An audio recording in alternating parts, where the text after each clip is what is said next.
What happens when the man you wrongfully arrest isn't just another face in the crowd, but the very person who holds your entire future in his hands? When two reckless officers think they can humiliate a black professional on a rainy night, they have no idea they've just started a battle that will shake their entire city to its core. This isn't just about one mistake. It's about a system exposed, a reckoning long overdue, and a man who refuses to back down. And believe me, you won't believe how it all ends. Stick around, because once we dive in, there's no turning back. Tell us what time you're watching and where you're tuning in from. Drop a comment below. We'd love to hear from you. It started like any other night, the streets of downtown Savannah shimmering under the slick sheen of a summer storm. The rain had come down hard earlier, pounding the sidewalks, flooding the gutters, and washing the dusty heat from the air. Now it was a slow, misting drizzle, just enough to blur the neon lights and make the world feel hazy, dreamlike. Or maybe like a warning. Ethan Brooks didn't notice the warning signs. He walked with steady purpose, his polished dress shoes tapping sharp beats on the wet pavement, the shoulders of his gray, tailored suit dusted with raindrops. In his left hand, he carried a slim leather briefcase, and in his right, he held a phone pressed against his ear. His voice was low and clipped, discussing last-minute details about tomorrow's press conference. It was supposed to be a good night, a milestone. Tomorrow, the whole state would know Ethan Brooks, the boy from the West Side who had outworked and outlasted every obstacle, was now the newly appointed Director of Public Integrity, the watchdog over every law enforcement agency in Georgia. But for now, it was just another walk through a city he thought he understood. The rumble of an engine behind him, barely registered at first, another car moving through the wet streets, nothing unusual. But then the headlights grew brighter, closer, slower, a sharp squeal, as the tires bumped up against the curb, caught his attention. He glanced back, frowning slightly. A black and white patrol car had rolled up behind him, its headlights cutting through the mist like two angry eyes. For a second, he thought maybe they were responding to something else. Maybe he should just move along, keep walking. He was almost at his building. Then the spotlight hit him, bright, accusing. A crackle from the loudspeaker cut through the rainy silence. "You, in the suit. Stop right there. Hands where we can see him." Ethan froze, his heart slamming against his ribs. His mind raced. Was there someone behind him? Some confusion? He turned slowly, lifting one hand slightly in a calming gesture, while keeping the phone in the other. "Officers," he started, his voice calm but firm, "I believe there's been a misunderstanding." "Drop the phone!" another voice barked, harsher this time. Now, Ethan lowered the phone, powering it off with a deliberate click before slipping it carefully into his pocket. His instincts screamed at him to stay still, to stay non-threatening, to make no sudden moves. Two officers stepped out of the cruiser. One was older, stockier, his face carved with lines that looked more like sneers than smiles. The other was younger, tall and lanky, his body language uncertain. The older cop took the lead, marching forward with heavy, aggressive steps. "ID," he demanded, his hand resting casually on the butt of his holstered gun. Now, Ethan didn't argue. Slowly, he reached for his wallet, moving like he was underwater, deliberate and careful. He held it out, but the officer didn't take it right away. Instead, he looked Ethan up and down, suspicion burning in his eyes. "What are you doing out here dressed like that?" the cop asked, voice dripping with distrust. Ethan resisted the urge to roll his eyes. Instead, he answered evenly, "Walking home from a late meeting. I live 2 blocks from here." The younger officer shifted uneasily, glancing at his partner as if uncertain whether this was the kind of situation he'd been trained for or the kind he had been warned about. The older cop grunted. "You fit the description." "What description?" Ethan asked, his voice calm but edged now. The officer's lips curled in a smirk. "Black male. suit, acting suspicious. Ethan's fists clenched at his sides, but he forced himself to keep breathing, to stay composed. He'd worked too hard for too long to let anger get the better of him here. "I'm just trying to get home, officers," Ethan said. "If you'd like to verify my ID, you'll see—" "Open the briefcase," the older cop interrupted, stepping closer, the muscles in his jaw tight. "It's work documents," Ethan said, holding the briefcase a little tighter.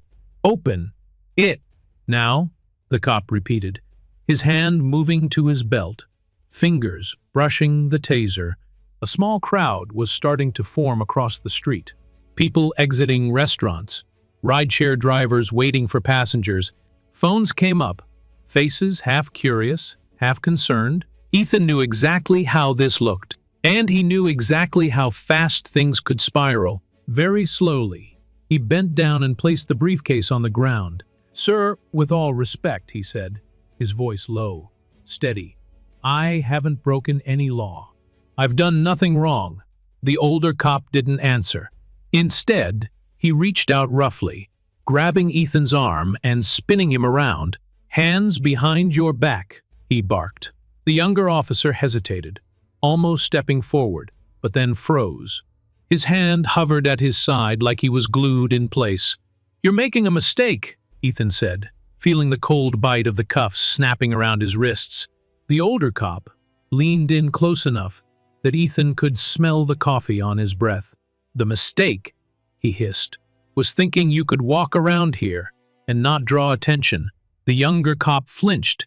The onlookers gasped. Someone shouted, "He didn't do anything!" But the older cop ignored them, shoving Ethan forward toward the cruiser, his dress shoes sliding awkwardly against the slick sidewalk. As they stuffed him into the back seat, rain dripped from the brim of his suit, pooling on the cracked leather upholstery. Ethan sat there, the weight of the cuffs digging into his wrists, the smell of wet vinyl filling his nose, the hum of humiliation pounding in his ears. Somewhere deep inside, anger smoldered. Not fear, not shame, anger, because they didn't know who he was. And when they found out, it wasn't just going to change their night, it was going to change everything. The cruiser jolted as it pulled away from the curb, tires splashing through puddles, sending ripples of dirty rainwater up onto the sidewalk. Ethan sat stiffly in the back seat, his wrists aching against the cuffs, the leather seat sticking cold and wet to the back of his suit jacket. He stared straight ahead, his reflection distorted in the rain-streaked window, fractured by the bars between the seats. Every breath he took felt heavier, like the humid air itself was pressing down on him, thick with injustice. Up front, the older officer Mallory, if Ethan had caught the name tag, correctly grumbled under his breath about people like him and never learning. The younger cop, Benson, said nothing. His hands fidgeted on his lap, tapping out an uneven rhythm against the dashboard, betraying the nerves he was trying to hide. Ethan stayed silent, knowing better than to provoke, knowing it wouldn't matter what he said anyway. In their eyes, he was already guilty of something. The only question was how far they were willing to take it. The cruiser made a hard turn, throwing Ethan against the door. He braced himself awkwardly, the cuffs biting deeper into his skin. They weren't heading toward the nearest precinct. No, they were taking the long way. The empty streets stretched ahead of them, lined with shuttered shops and darkened windows. Isolation. Less witnesses. Ethan's jaw tightened. He knew the tactics. He knew the game. He had spent years studying abuses of power, years preparing to hold systems like this accountable, and now, here he was living proof that even being prepared wasn't always enough. The cruiser slowed again, pulling into a dimly lit alley behind a closed grocery store. The car idled there, engine rumbling like a restless beast. Mallory turned around in his seat, his face shadowed, the blue glow of the dash controls making his features look even harsher. "You know why we stopped you?" he asked, voice dripping with false courtesy. Ethan met his gaze without flinching. "No, officer, I don't," Mallory chuckled, low and humorless.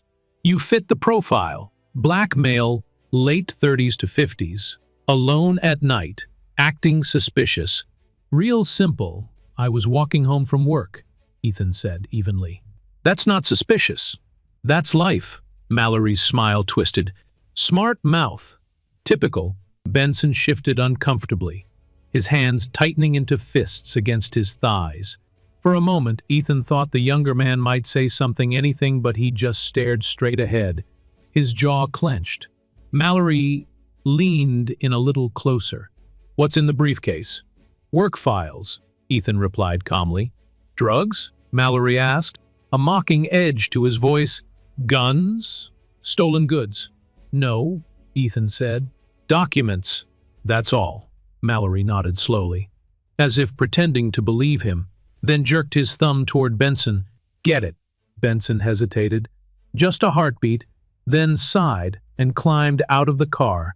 Ethan watched, in the side mirror, as Benson retrieved the briefcase from where it had been tossed into the front seat. He popped the latches open clumsily, rifling through neatly organized folders, printouts, and a thin silver laptop. After a moment, Benson looked back at Mallory. It's just papers. Business stuff. Nothing illegal, Mallory snorted. Yeah, well, you never know. These people are slick. These people. The words hit Ethan like a slap, sharp and demeaning. Not even trying to hide the racism anymore. Just out in the open, as casual as breathing.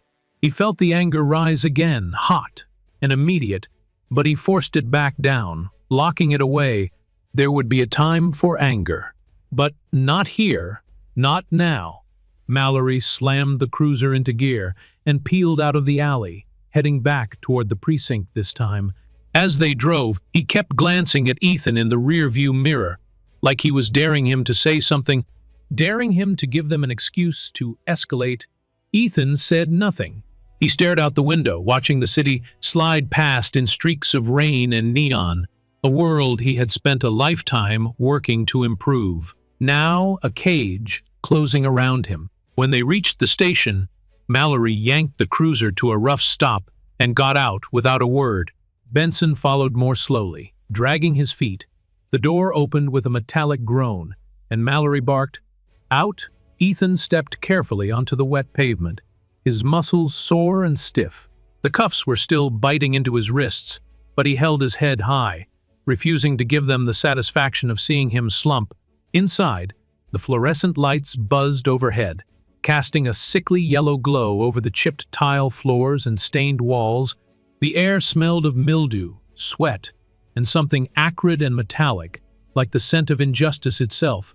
The booking officer barely glanced up as Mallory pushed Ethan toward the desk. "Name?" he asked, in a bored monotone. Mallory answered for him. Ethan Brooks. No fixed address. Loitering. Resisting lawful commands. Ethan's mouth dropped open in disbelief. "That's not true," he said, voice sharp. Mallory clapped a heavy hand on his shoulder. "You're not helping yourself, Brooks. Maybe you should shut that mouth before you add obstruction to your list." The booking officer smirked and scribbled something down. Benson lingered a few steps behind, his eyes flickering with something almost like regret. But he still said nothing. Fingerprints were taken.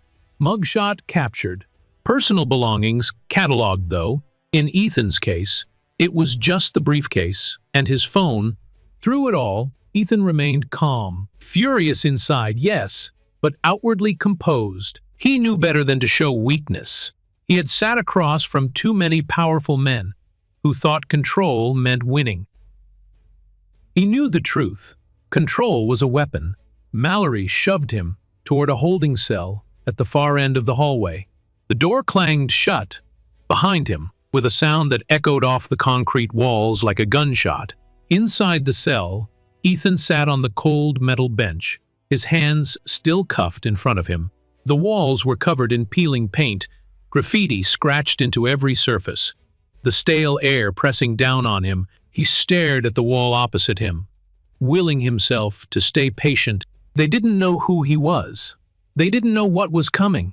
And when they finally realized, it wouldn't just be them facing consequences. It would be the entire system they thought would protect them.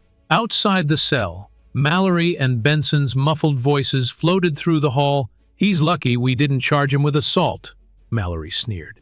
Benson's voice, quieter, uncertain. He didn't resist.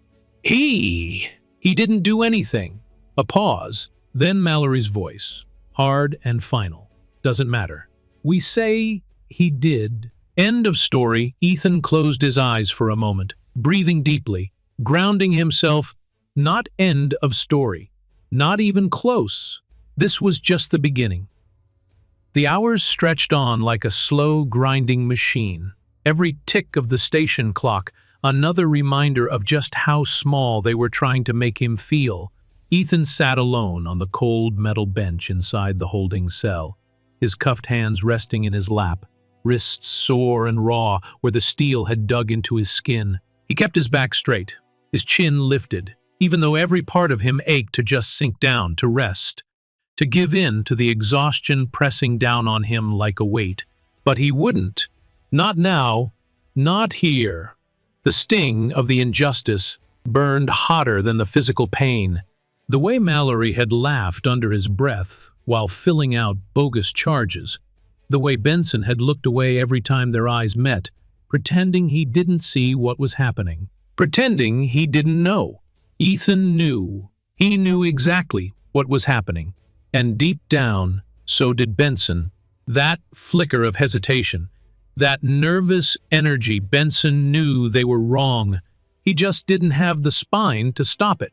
The faint buzz of the station's fluorescent lights filled the empty air, mixing with the occasional distant shout from another cell block, the heavy footsteps of officers walking the halls. Somewhere in the building, a phone rang and rang, unanswered.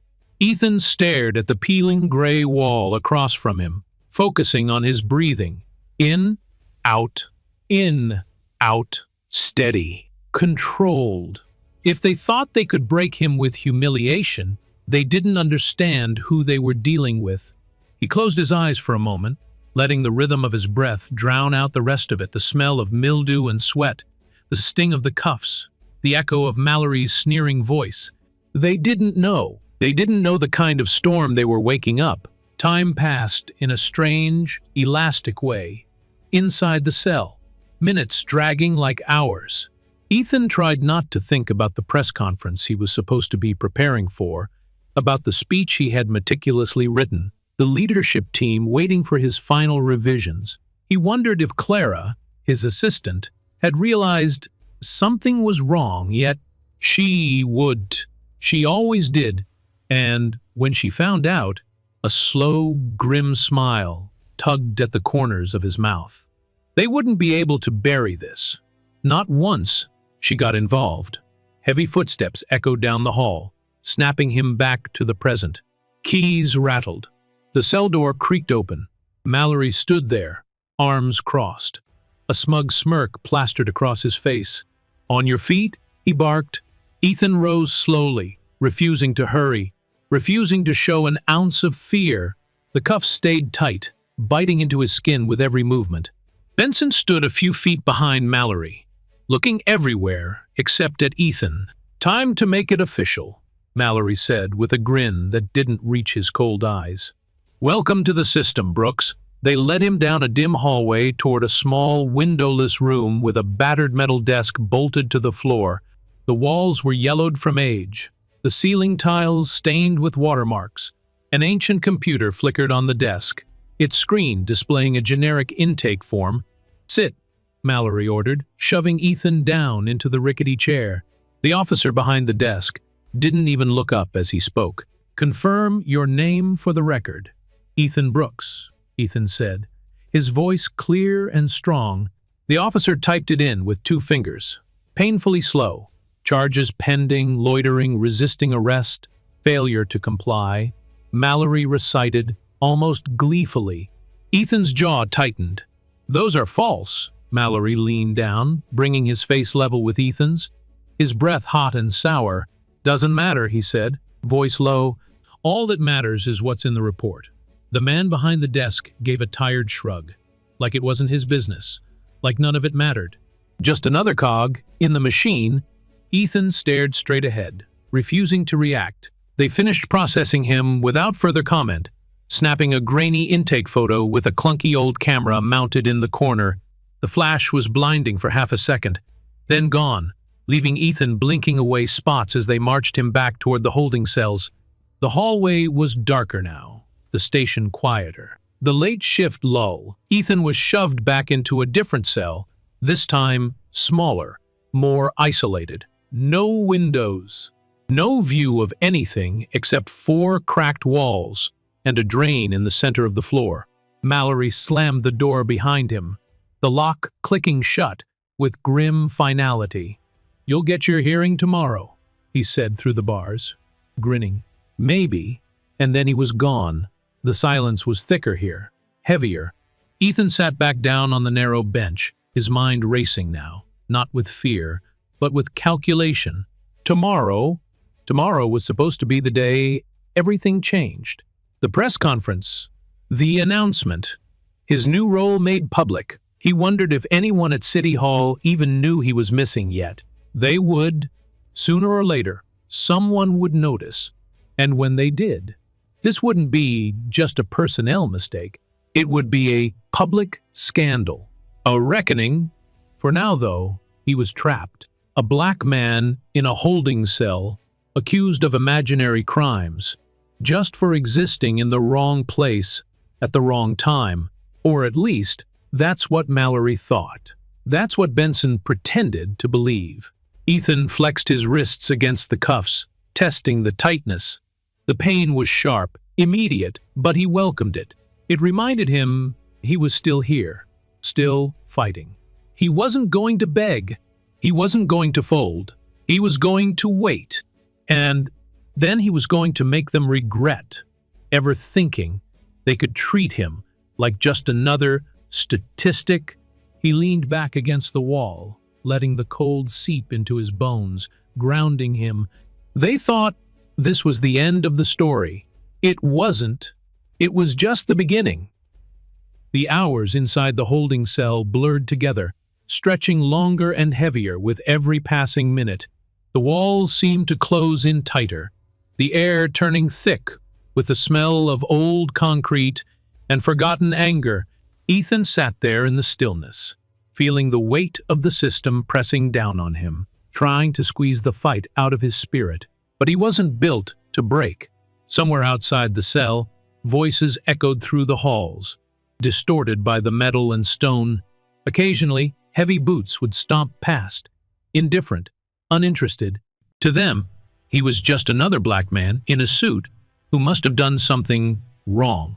Why else would he be sitting there, cuffed, stripped of his dignity, locked away like a criminal? The thought burned, low and deep in his chest. It wasn't just about him. It was about everyone who had ever sat where he was sitting now, innocent but presumed guilty, judged before being heard, condemned before being seen. Footsteps approached again, louder this time, stopping just outside his door. The latch clanged, the metal hinges groaning as it swung open. Mallory stood there, arms folded, a smirk carved into his weathered face. "Let's go, Brooks," he said, like he was talking to a stray dog. Time for some quality bonding time. Ethan stood slowly, every movement controlled, deliberate. He stepped out of the cell without a word, refusing to give Mallory the satisfaction of seeing anything but calm in his eyes. Benson was waiting a few feet down the hallway, hands shoved into his pockets, his expression unreadable. Ethan caught the slight downward glance, the way Benson refused to meet his eyes. Good! He should be ashamed. Mallory led the way, pushing open a door at the end of the hallway. It swung inward, revealing a small, grimy interrogation room. Bare walls, a battered table, 2 mismatched chairs, one flickering fluorescent light above, humming like a dying insect. "Sit," Mallory barked. Ethan took his seat, cuffs still digging into his wrists, leaving angry red marks across his skin. Mallory circled him like a wolf, sizing up prey. Benson hung back near the door, silent, uneasy. "You know," Mallory said, dropping into the chair opposite Ethan, "you could make this real easy." Ethan lifted an eyebrow slightly. Saying nothing, "Tell us what you were really doing out there tonight," Mallory continued. "Tell us what you're hiding." "There's nothing to tell," Ethan said, voice steady. "I was walking home from work. That's it." Mallory leaned back, chuckling darkly. "See, that's the thing. Men like you. You never just walk home. You're always up to something." Ethan's hands curled into fists where they rested on the table, the metal cuffs rattling softly. He forced himself to breathe, to stay composed. "You don't know anything about me," he said quietly. Mallory's grin widened. "Don't have to. I know the type." Benson shifted uncomfortably near the door. Ethan caught it the way his jaw tightened, the way his shoulders hunched, like he was trying to disappear. Good. Let it make him uncomfortable. Let it eat at him. Mallory slapped a manila folder down on the table with a loud thwack. Papers spilled out, random printouts, old booking reports, nothing related to Ethan. "We're building a case," Mallory said. "Plenty of priors, fitting your description. Wouldn't be hard to connect a few dots. Maybe we find your prints on something. Maybe a witness remembers seeing you." Ethan stared at him, the disbelief threatening to boil over. They weren't even pretending to follow the law. They were just making it up as they went, confident no one would question them, confident the system would cover for them, like it always had. "You're bluffing," Ethan said finally, his voice cutting through the stale air like a blade. "And you know it." Mallory's smile faltered. Just for a second, a crack in the armor. Ethan pressed the advantage, leaning forward slightly. "You have nothing," he said, "because I've done nothing, and every minute you keep me here without cause." "You're digging your own grave." Mallory's eyes narrowed dangerously. Across the room, Benson looked like he wanted to be anywhere else. Mallory shoved back from the table, the chair screeching against the floor. He stood there for a moment, fists clenched, breathing hard through his nose. "You think you're better than us?" he snarled. "You think wearing a fancy suit and carrying a briefcase makes you untouchable?" "No," Ethan said calmly. "I think following the law makes me untouchable." The room crackled with tension, heavy enough to suffocate. Mallory loomed over him, his shadow stretching across the table. For a long moment, Ethan thought he might lash out. Hit him! Drag him down to the floor and justify it later, with some bogus story about resisting. But then Mallory straightened, yanked the door open, and barked at Benson. "Get him out of my sight." Benson hesitated only a second, but enough to notice before stepping forward and gripping Ethan's arm, leading him back out into the hallway. They didn't speak as they walked. The only sounds were the distant buzz of the lights, the shuffle of their shoes on the scuffed tile. Back in the cell, Benson paused before locking the door. For the first time that night, he looked Ethan in the eye. Really looked. There was a flicker there. Guilt. Shame.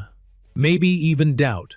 Good, because soon Benson would have to answer for his silence, just like Mallory would have to answer for his actions.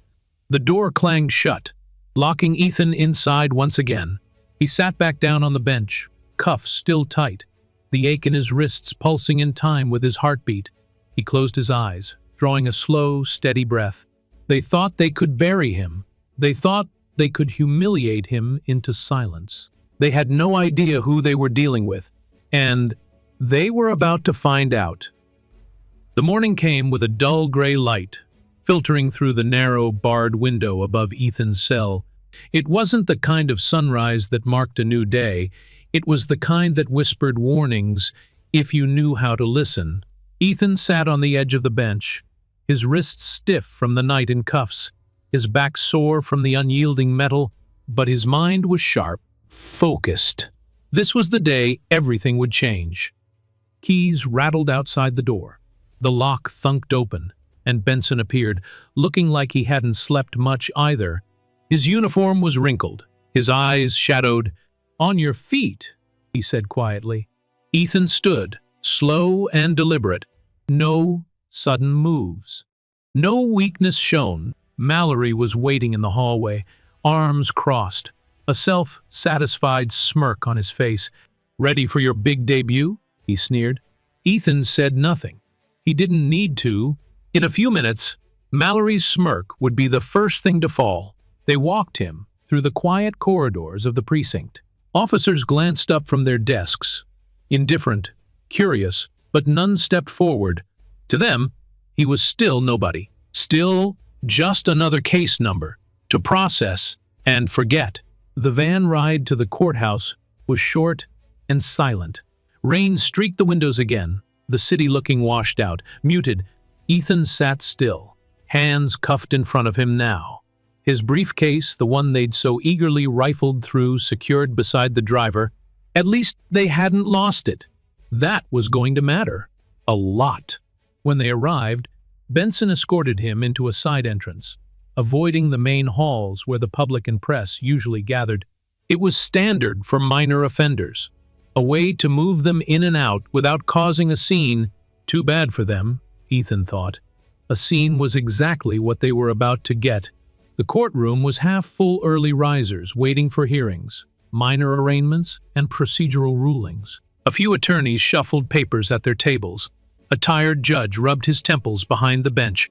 To most people in the room, Ethan was just another face among the dozens they'd see that day. Until he wasn't. Mallory guided him to the defense table without ceremony. Ethan's court appointed public defender, a frazzled young woman who looked barely out of law school, whispered a quick hello, her voice rushed and mechanical. She glanced at the intake paperwork, frowning, loitering, resisting. She muttered, "Shouldn't take long. Probably just plead and move on." "I'm not pleading guilty to anything," Ethan said, his voice calm but firm. She looked up at him properly for the first time, surprised by the steadiness in his tone, the confidence in his posture. "All right," she said slowly, flipping through her notes. "We'll see what the judge says." The bailiff called the courtroom to order. The murmur of conversation died down. Case number 70, 2631. Defendant Ethan Brooks. Ethan stood as Mallory shoved him lightly toward the podium. His hands were still cuffed. They hadn't even bothered to remove them. He kept his head high, his eyes forward. The judge peered down at him over a pair of half-moon glasses. "Mr. Brooks, you are charged with loitering, resisting lawful orders, and failure to comply. How do you plead?" Before Ethan could open his mouth, the courtroom doors burst open. A woman strode in, heels clicking sharply against the tile, her tailored navy suit impeccable, her expression set like stone. She carried a thick leather folder under one arm. Clara Evans, Ethan's assistant, his ally, and in this moment, his sword. "Your Honor," she called, loud enough to cut through the silence, turning every head in the room. "I request immediate intervention.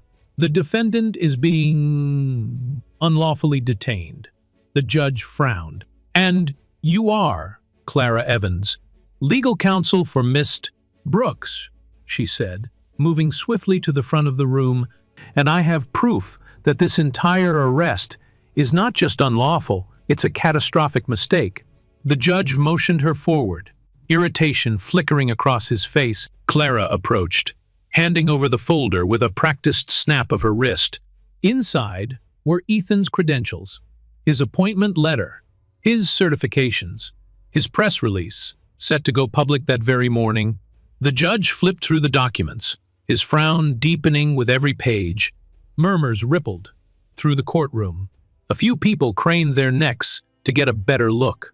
Even some of the officers in the gallery sat up straighter, eyes narrowing. Mallory shifted beside Ethan, his smugness faltering. The judge set the folder down carefully, hands clasped before him. "Let me get this straight," he said, his voice dangerously low. "You're telling me this man we've booked, cuffed, and dragged into court is Ethan Brooks, the newly appointed Director of Public Integrity for the state of Georgia?" Clara nodded once, crisp and professional. "Yes, Your Honor." A beat of silence. Then the room exploded. Gasps. Murmurs. A flurry of movement among the attorneys and spectators. The judge rapped his gavel hard against the bench, calling for order. Mallory's face had gone pale, his mouth opening and closing like a man struggling to breathe underwater. Benson looked like he wanted to sink through the floor. Ethan stood there, silent, composed, letting the truth wash over the room like a flood. The judge leaned forward, fixing Mallory with a glare sharp enough to cut steel. "Officer," he said slowly, deliberately, "is there any reason why the arresting documents did not reflect Mr. Brooks's true identity?" Mallory stammered. He fit the description. He didn't provide. He provided identification," Clara cut in smoothly, "which your officers chose to ignore." The judge's gaze hardened further. "This is an outrageous violation," he said, voice rising, "not only of Mr. Brooks's rights, but of every standard of professionalism we expect from law enforcement." He turned to the bailiff. "Uncuff him." Now, the bailiff rushed forward, fumbling with the key, freeing Ethan's wrists. The cuffs clattered onto the table with a hollow, ringing sound. Ethan rubbed his wrists slowly, the angry red marks a visible reminder to everyone in the room of what had been done. The judge turned back to him, face now tinged with something that looked almost like regret. "Mr. Brooks," he said, his voice more measured, "on behalf of this court, I extend my sincerest apologies." Ethan nodded once, accepting but not forgiving, because apologies weren't enough. Not this time, not anymore. The judge continued, addressing the courtroom at large. "Now, this matter is not over," he said sharply. "There will be a full investigation into this arrest, and into the conduct of every officer involved." Mallory's hands twitched at his sides. Benson stared at the floor. Ethan met Clara's eyes across the room, and for the first time all night, he allowed himself the smallest smile. This wasn't just a personal victory. This was the opening shot in a much bigger war. And Ethan Brooks wasn't just walking free today, he was walking into a fight he intended to win. The buzz in the courtroom hadn't died down. Even with the judge banging the gavel again and again, trying to bring back order, it was like the walls themselves were humming with tension. People weren't just talking, they were reacting, processing the reality of what had just unfolded right in front of them. This wasn't just a wrongful arrest. This was a catastrophic mistake, a national headline waiting to explode. Ethan adjusted the cuffs of his suit jacket, the fabric still wrinkled and stained from the rain and the long night in the holding cell. His wrists bore the raw marks of the handcuffs, bright red and undeniable against his skin. They might as well have been battle scars, proof that no amount of success, no amount of title or power, could insulate you from prejudice. The judge cleared his throat, hard enough to finally cut through the whispers. "We are not proceeding with these charges," he announced, his voice firm and unyielding. "Mr. Brooks, you are free to leave this courtroom immediately. However," and here his gaze sharpened as it moved to the prosecution table and the officers seated stiffly nearby, "this hearing will not be dismissed." He looked down at the folder Clara had delivered, tapping it lightly with 2 fingers. "This court demands answers." There was a long, heavy pause. Every eye turned to the prosecutor, a wiry, gray-suited man named Richard Hoyle. His face twitched slightly as he stood, clearing his throat. "Your Honor, if I may," Hoyle began, his voice carefully controlled. The officers involved were acting on a credible report. They had reasonable suspicion to detain the defendant at the time based on a description provided by witnesses. A few heads in the room nodded slightly. Old habits died hard. But Ethan didn't miss the way Hoyle phrased it. At the time, not anymore.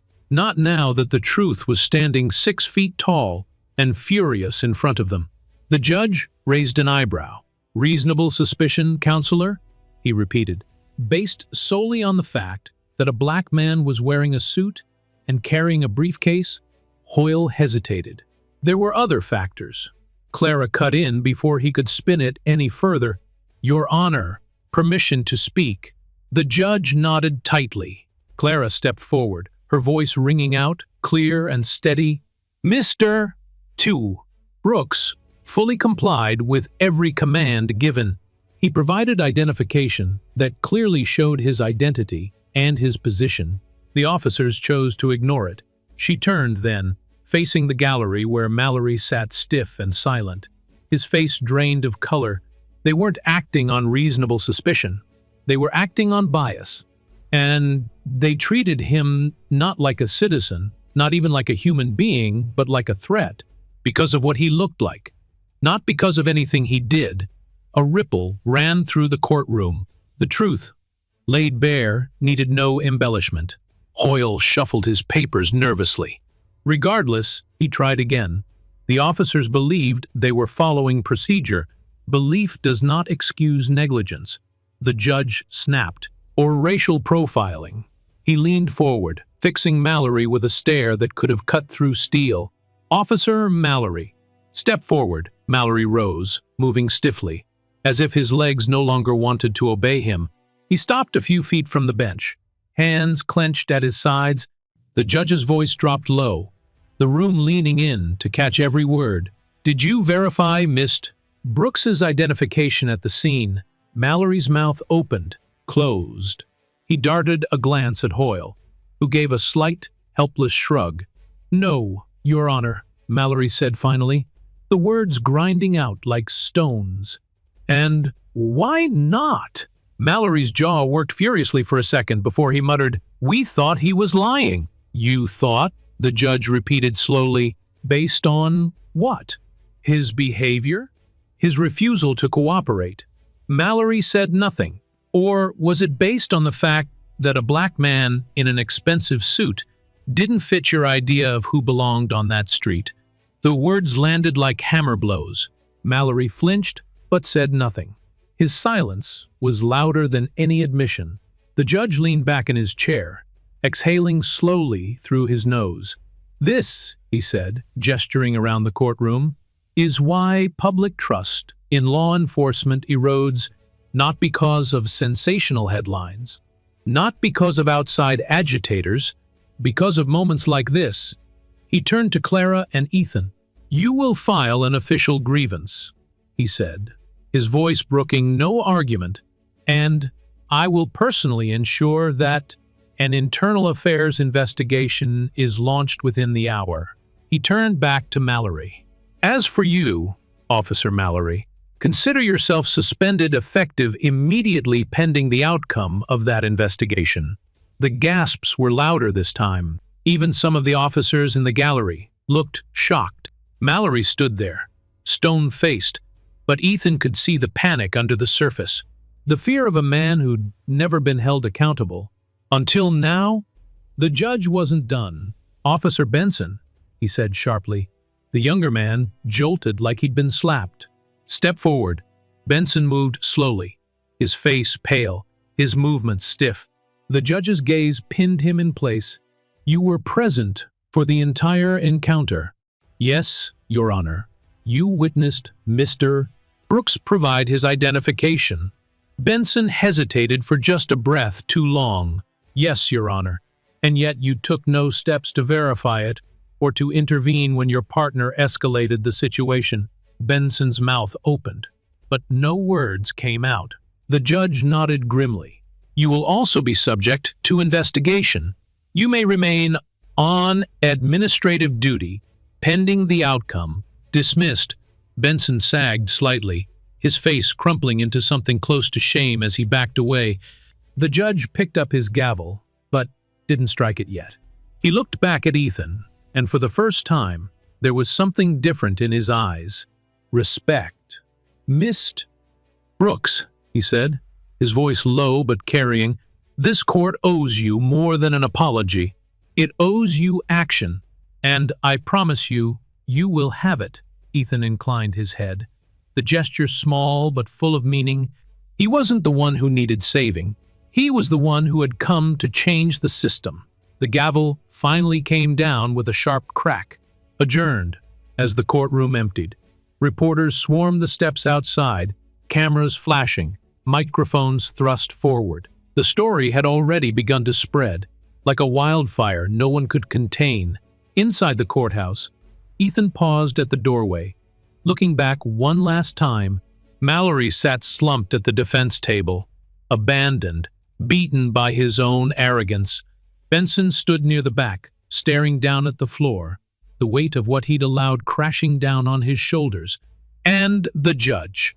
The judge watched Ethan go, a man who had seen the system fail right in front of him and had chosen, in that moment, to do something about it. Ethan stepped out into the cold light of day, Clara at his side, the air buzzing with the electricity of change. This wasn't over. This was just the first shot across the bow, and Ethan Brooks was just getting started. The fallout started almost before Ethan even stepped off the courthouse steps. Word spread like a wildfire, faster than any official statement could catch up. The reporters had already pushed the story out across local news channels, blasting headlines online. State official wrongfully arrested. New director of public integrity detained without cause. Savannah PD in crisis after shocking courtroom revelation. It wasn't just a story anymore. It was a reckoning. By the time Ethan and Clara reached the car, Ethan's phone, which had been returned to him with a sloppy apology, was already lighting up with missed calls and text messages. Officials from the governor's office, journalists, community leaders, some just wanting a comment, others already offering apologies they hadn't been asked for. Clara drove them away from the courthouse in silence, her hands gripping the steering wheel tighter than usual. Ethan sat in the passenger seat, staring out at the city as it rushed by, his reflection flashing in the windows they passed. He didn't speak. He didn't need to. The engine noise, the buzzing phone, the low thrum of chaos building outside, that was enough. Savannah was waking up to what had happened, and it wasn't going to go back to sleep anytime soon. By that afternoon, the police department had been forced to issue a statement. They called it a misunderstanding. They called it unfortunate. They promised a full investigation. Words stacked neatly on top of each other, carefully chosen to say absolutely nothing. But it was already too late for damage control. A protest had gathered outside police headquarters within hours. Small, at first, just a few dozen people with handmade signs, but it grew fast.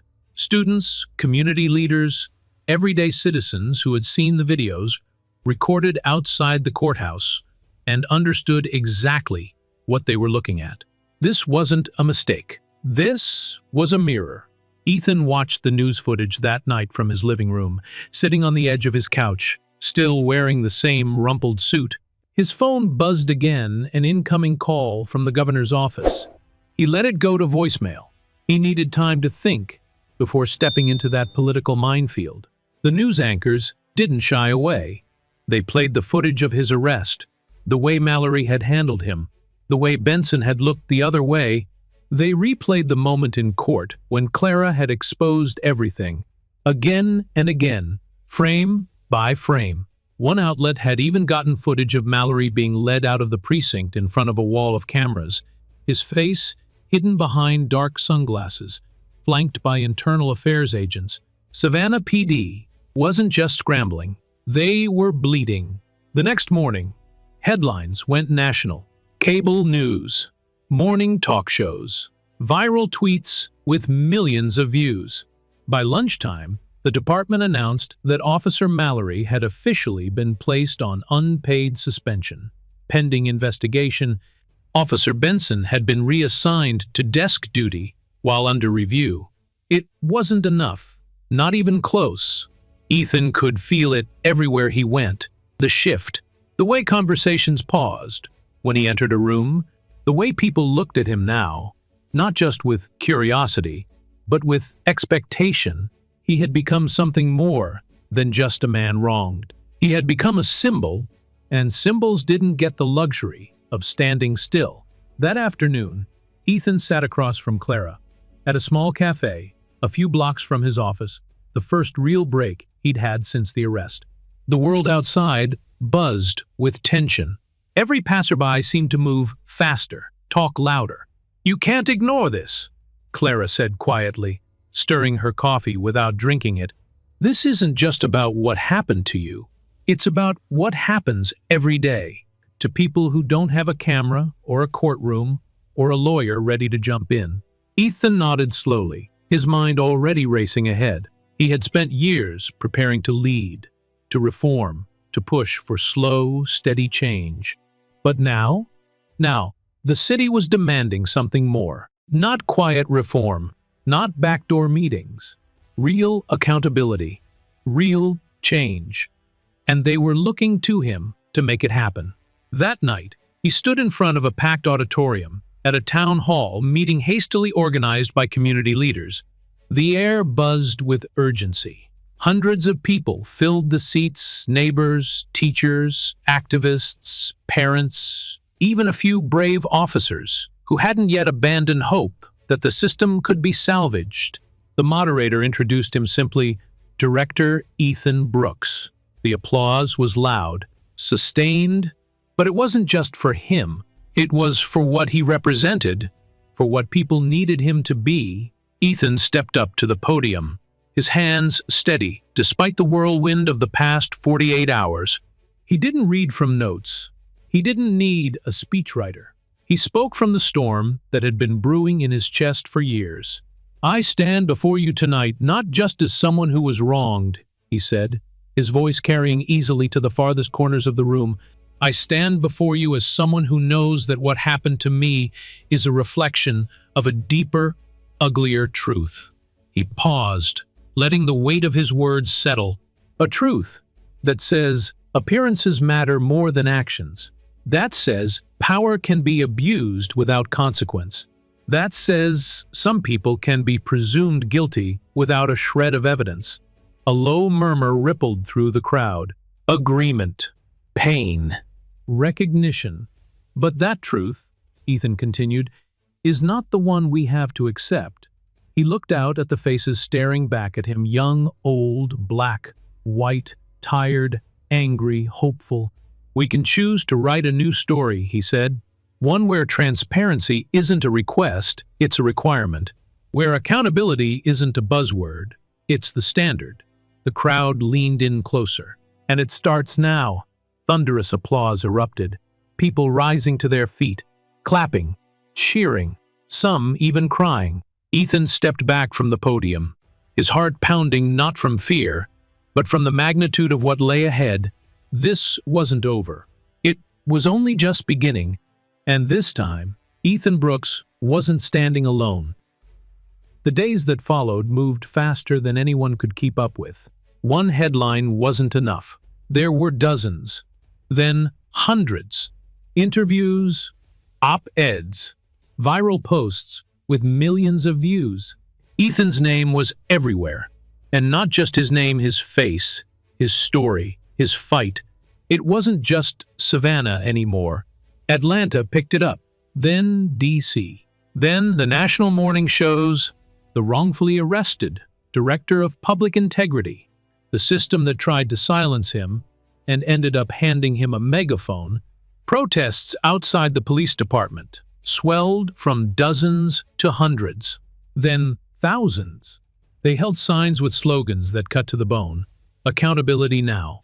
Justice isn't a suit you can take off.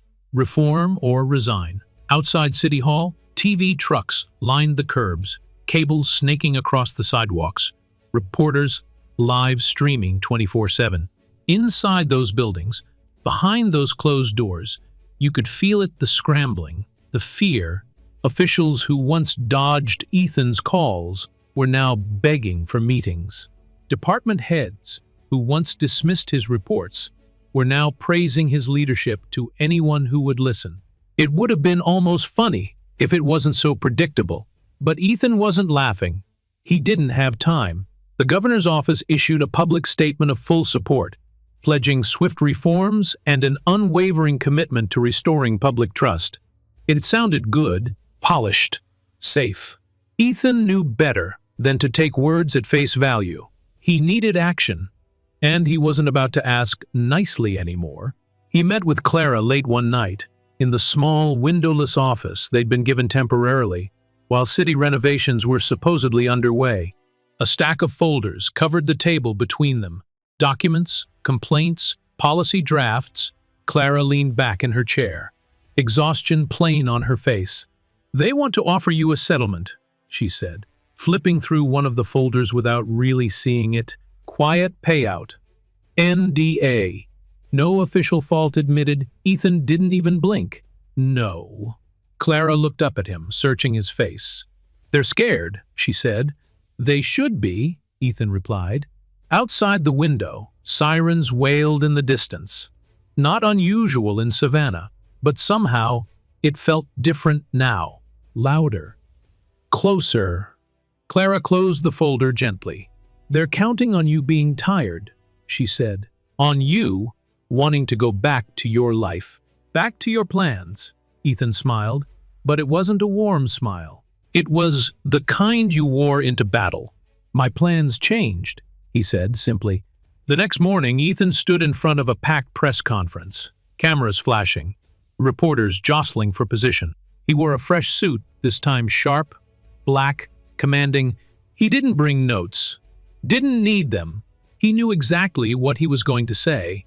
"Good morning," he began, voice calm but carrying. "I want to thank the citizens of Savannah and across this country who have stood up in the last few days, not just for me, but for everyone who's ever been silenced by a system built to protect itself instead of the people it's supposed to serve." He paused, letting the weight of it settle. This isn't about one arrest, one bad cop, one bad night. He looked straight into the cameras, into the millions of eyes watching. This is about a culture, a pattern, a rot that runs deeper than any single case. He laid it out clearly. A list of demands, independent review boards with real authority, body camera footage released within 72 hours of any arrest, mandatory de-escalation training, penalties for racial profiling, leadership reshuffling at the department level, not requests, requirements. The room was dead silent, except for the scratch of pens and the whir of cameras. And then, slowly, someone started clapping. Then another, and another, until the room filled with the sound of applause, not polite, not political, but real, raw. Ethan stood there and took it all in, not for himself, but for what it meant. The tide had turned. Later that night, another crack formed inside the system. Officer Benson. He'd been quiet since the courtroom, lurking in the background, but tonight, he spoke. In an interview with a local news station, Benson sat in front of a plain gray backdrop, eyes hollow, voice tight. "I should have said something," he admitted. "I knew it was wrong. I let it happen. I let it happen because I was scared of what it would mean for me." He paused, swallowed hard, but being scared isn't an excuse. Not anymore. It wasn't enough to erase what had happened. Nothing would be, but it mattered. Ethan watched the interview replay on his laptop, arms crossed over his chest, emotions churning. Benson's words wouldn't change the past, but maybe, just maybe, they could help change the future. Meanwhile, pressure mounted inside the Savannah Police Department. Anonymous leaks started hitting the press internal emails, reports of previous complaints against Mallory that had mysteriously disappeared from official records. Rumors of systemic issues stretching back years. Every day, new voices spoke out, officers who had stayed silent for too long, community members who had been brushed aside, dismissed. The blue wall wasn't just cracking, it was collapsing. And through it all, Ethan moved forward, steady and relentless, not out of revenge, not out of anger, but out of a deep, burning belief that no one else should have to go through what he did, that no one should be treated like a suspect just for existing, that no one should be silenced because the truth made powerful people uncomfortable. The fight wasn't over, not by a long shot, but for the first time in a long time, it wasn't just a few isolated voices calling for change, It was an army, and Ethan Brooks was leading the charge. Rebuilding trust wasn't as easy as standing at a podium and delivering a good speech. Ethan knew that everyone knew that trust wasn't something you asked for. It was something you earned, one choice at a time, one uncomfortable conversation at a time, one change that actually stuck long after the cameras turned off. And right now, Savannah needed a lot more than speeches. The first few days after Ethan's demands went public were a whirlwind of announcements and promises. Press releases about new community oversight boards, task forces being formed, policy reviews underway. On paper, it all sounded good, solid, impressive. But on the ground, it was a different story. Inside the police department, resistance simmered just beneath the surface. Officers whispered in break rooms. Anonymous comments flooded local news sites. Anonymous letters circulated claiming Ethan was trying to handcuff law enforcement, make the city unsafe, just to score political points. Old loyalties didn't die quietly, and not everyone wanted the system to change. Ethan wasn't surprised. Real change always made the comfortable feel threatened.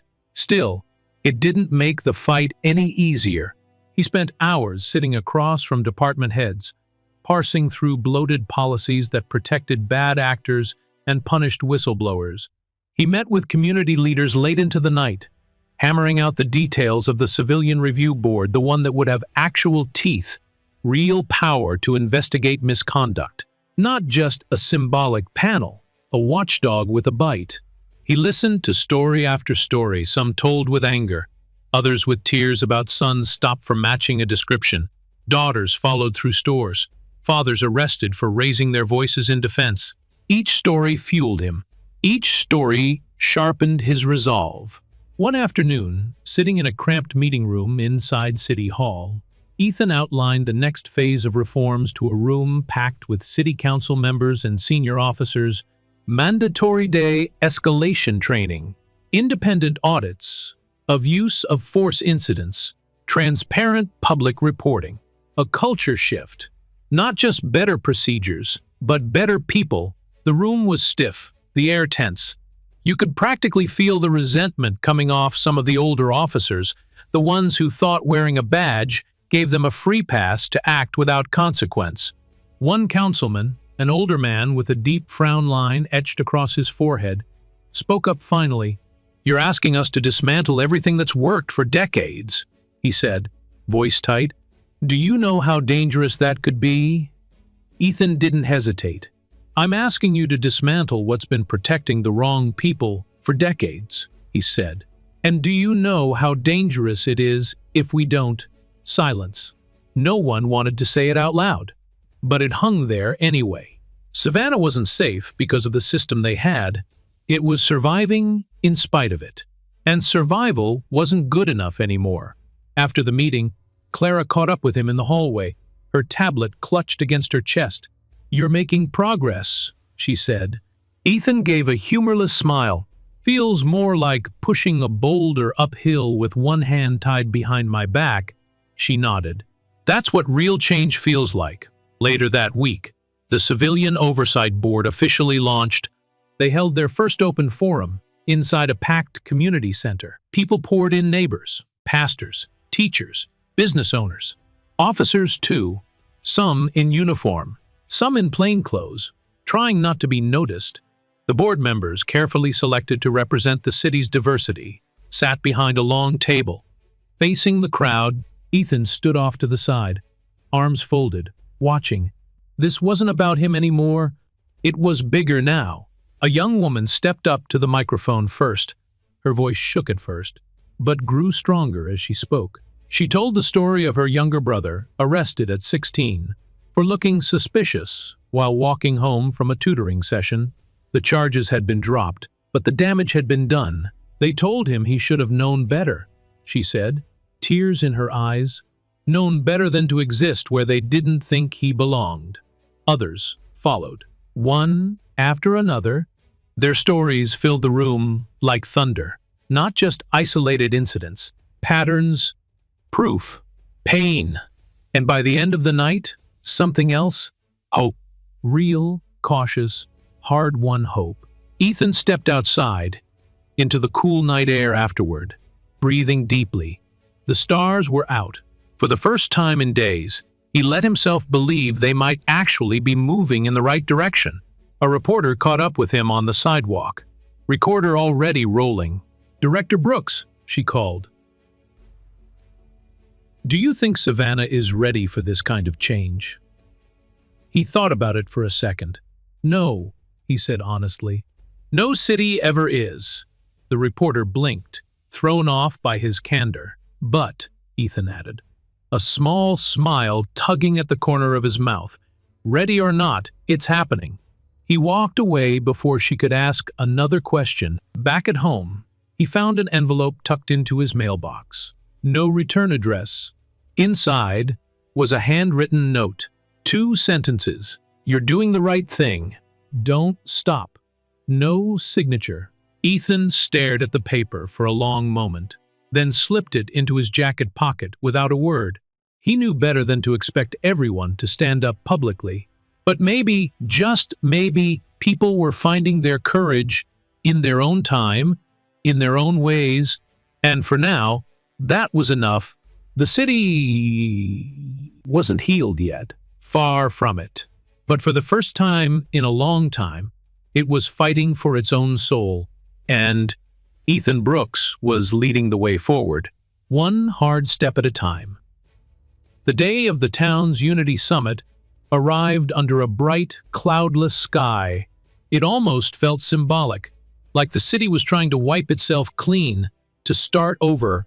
For weeks, the buildup had been everywhere: flyers, news stories, word of mouth buzzing through every coffee shop, every church, every school. And now, here they were. Ethan stood backstage, peeking out from behind the heavy curtains at the packed auditorium. Rows and rows of folding chairs stretched out, filled with faces he recognized and faces he didn't. Young and old, black and white. Uniformed officers and teenagers in hoodies, teachers, nurses, grandmothers holding hands with grandkids. The whole city had come, not just to watch, to witness, to be part of something bigger than a headline or a soundbite. Clara came up beside him, holding a clipboard, but not looking at it. Her eyes were on the crowd too. "You ready?" she asked quietly. Ethan took a slow breath, feeling the weight of everything: the anger, the hope, the responsibility settling across his shoulders. "I have to be," he said. When the MC called his name, the room erupted into applause. Real applause. Not polite. Not political. Ethan walked to the podium, heart pounding, but his steps steady, confident. He stood there for a moment, just looking out over the sea of faces, and then he began. "When I was a boy," he said, "my mother used to tell me that storms don't just destroy. Sometimes they clear the way." The crowd leaned in, silent, waiting. "And a few months ago, we all went through a storm together," he continued. "A storm of injustice, a storm of anger, a storm of painful truth." He paused, letting it hang there. "But look around you," he said, sweeping a hand over the crowd. "The ground is clearer now. The lies have been stripped away. And what's left is up to us." Scattered nods, quiet murmurs of agreement. "We're building something new here," Ethan said. "Something stronger, fairer, something that belongs to all of us. Not just the powerful, not just the privileged, everyone." The applause rose again, louder this time, building until it filled the auditorium. Ethan smiled, but it wasn't a smile of triumph. It was a smile of determination, because he knew this wasn't the end. It was only the beginning. Later, as the summit continued, Ethan sat with community leaders, officers, council members, hammering out real, tangible steps forward. Policies with teeth, timelines with real deadlines, checks and balances written in ink, not in promises. And outside, in the hallways and breakout rooms, something even more important was happening. Conversations. Hard ones. Real ones.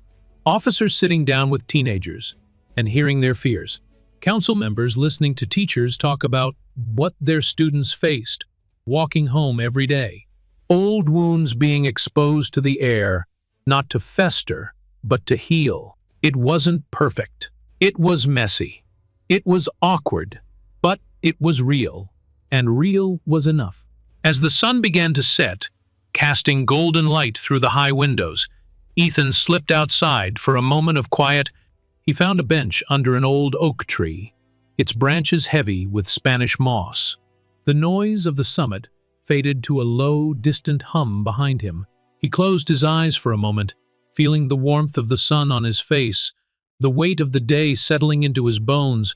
Footsteps crunched on the gravel path, and he opened his eyes to see Benson approaching. The young officer looked nervous, his hands shoved deep into his pockets. Ethan watched him come, saying nothing.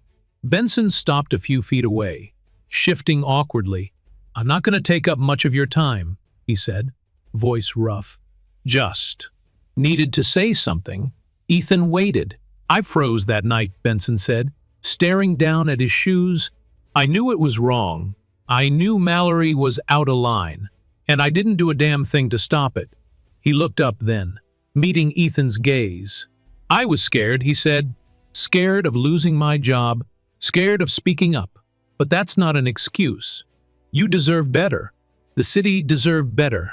Ethan studied him for a long moment, and then he nodded. "Thank you for saying that," Ethan said quietly. "But if you really mean it, don't just say it, show it." Benson nodded too, a small, tight gesture. "I will," he said. He turned and walked away, shoulders straighter than when he'd arrived. Ethan sat there for a while longer, watching the sky turn from gold to deep blue. He thought about everything it had taken to get here. The humiliation, the anger, the fight. And he knew it wasn't over. There would be pushback. There would be setbacks. There would be days when progress felt like trying to hold back the ocean with a paper cup. But there would also be days like this. Days when hope felt heavier than hate. Stronger, more real. He reached into his jacket pocket and pulled out the old, creased note he had kept from weeks ago. "You're doing the right thing. Don't stop." He smiled to himself, folded the paper back up, and tucked it safely away. He wouldn't stop. Couldn't. Because storms didn't just destroy. They cleared the way. And Ethan Brooks was just getting started. He stood, brushed the dust from his jacket, and headed back inside, back into the noise, the chaos, the work. Because the story of Savannah wasn't finished yet, and he wasn't about to let anyone else write it for them. In the end, this story reminds us of something powerful. That dignity isn't something granted by a uniform or a title. It's something you carry inside you, even when the world tries to strip it away. Ethan's journey shows that standing up for what's right isn't easy. It's painful. It's lonely. It's slow. But it matters. Real change doesn't happen overnight. It happens when ordinary people refuse to stay silent, when we hold our leaders accountable, when we demand fairness not just for ourselves, but for everyone. No matter our age, our background, or where we come from, we all have a role to play in making our communities more just, more compassionate, and more human. Maybe you've seen injustice in your own life. Maybe you faced moments where staying silent seemed easier. But remember, your voice matters, your courage matters, and sometimes the smallest stand can light the way for others. If this story touched you, if it made you think, if it made you hope, we invite you to like this video, share it with someone who needs to hear it, and subscribe to our channel for more stories that remind us that strength, dignity, and change live in all of us. Thank you for being part of this journey. And remember, no matter how strong the storm, together we can clear the way forward